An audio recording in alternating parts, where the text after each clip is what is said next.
ఓం శ్రీ గణేశ శారదా గురుభ్యో నమ. ఇది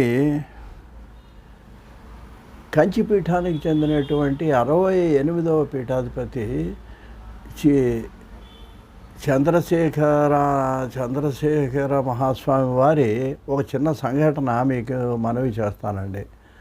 ఒక పర్యాయం ఆయన ఒక పల్లెటూళ్ళలో మకాం చేశారండి. భక్తులు ఆయన ఎక్కడికి వెళ్ళినా కాలినడకనే కదండి వెళ్ళేవారు. ఆయన ఆ విధంగా ఉన్నటువంటి సందర్భంలో అక్కడ పల్లెటూళ్ళలో చక్కగా మంచి లేత తోటకూర ఒకటి బాగా ఎక్కువగా దొరికితే ఆ రోజున ఆ పల్లెటూళ్ళ వాళ్ళందరూ ఆ తోటకూర తెచ్చి వంట వాళ్ళకి ఇస్తే ఆయన చాలా రుచికరంగా చేసేటండి ఆ తోటకూరని.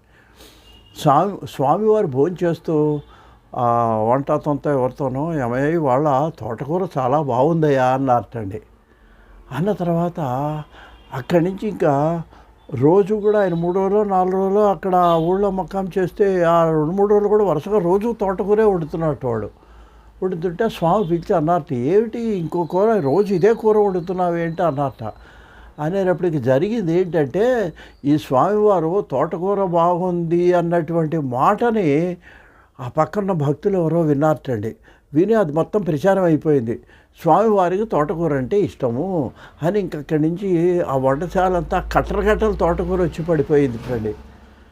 ఇది ఆ మేనేజర్ వచ్చి స్వామివారికి చెప్పారట, అయ్యా ఇది జరిగింది, నేను మీరు ఆ తోటకూర బాగుందన్నారు, దాంతో కట్టలు వచ్చి అక్కడ పడిపోతున్నది, ఇంక అందుకని వంటవాడు రోజు ఇదే చేస్తున్నాడంటే అప్పుడు ఆయన దాని గురించి 3 రోజులు ఉపవాసం ఉన్నట్టండి. దర్భతో నాలుక మీద ఇచ్చేసుకొని 3 రోజులు ఉపవాసం ఉండి, అయ్యో నేను పీఠాధిపతిని అయ్యుండి కూడా ఎంత ఇదిగా ఒక రుచిని గురించి ఎందుకు మాట్లాడానా అని స్వామివారు బాధపడ్డారని ఆయన యొక్క జీవిత చరిత్రలో పెద్దవాళ్ళు తెలియచేస్తారండి.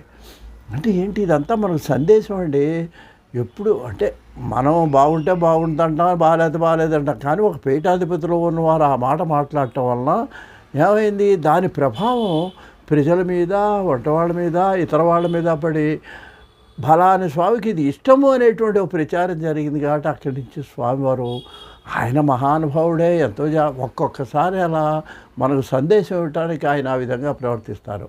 దీనివల్ల మనకి ఏమిటనమాట సందేశం, ఏది కూడా రుచిని మీద మన మనసు పెట్టకూడదు అనేటువంటి సందేశాన్ని ఈ తోటకూర కథ ద్వారా స్వామివారు జరిగిందనండి, కథ కాదు, జరిగిన యథార్థమే. దీని ద్వారా స్వామి మనకు సందేశం ఇచ్చారు కాబట్టి అది ఆహారం కోసం భగవత్ ప్రసాదంగా తీసుకోవాలే కానీ రుచి దోషాలు రుచి కానీ లేకపోవటం కానీ